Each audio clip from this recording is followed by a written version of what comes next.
सोडायला पाहिजे असं आमचा भूमिका आहे।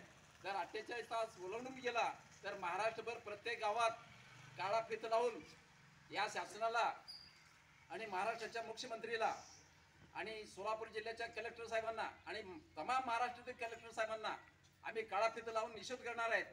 त्यासाठी तुरंत 48 तासाच्या आत साहेबांचं उपोषण सोडायला पाहिजे आणि तुरंत सर्व 15 मागणी मान्य करायला पाहिजे असं शिवसेनेच्या भूमिका आहे। आणि प्रसंग जर पडला तर उद्धव साहेबांनी सुद्धा महाराष्ट्रभर रान पेटवणार आहेत।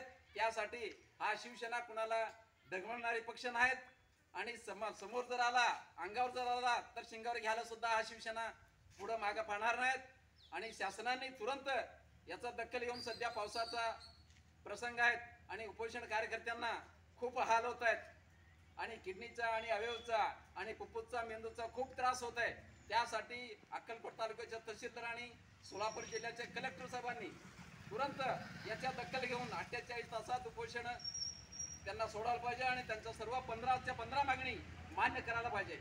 आणि जोपर्यंत शेतकरीचा ऊस बिल टाकत नाही तोपर्यंत कुठल्याही सोलापूर जिल्ह्यातील कुठल्याही साखर कारखाना आम्ही चालवून देणार नाही असं शिवसेनेची भूमिका आहे। जय महाराष्ट्र।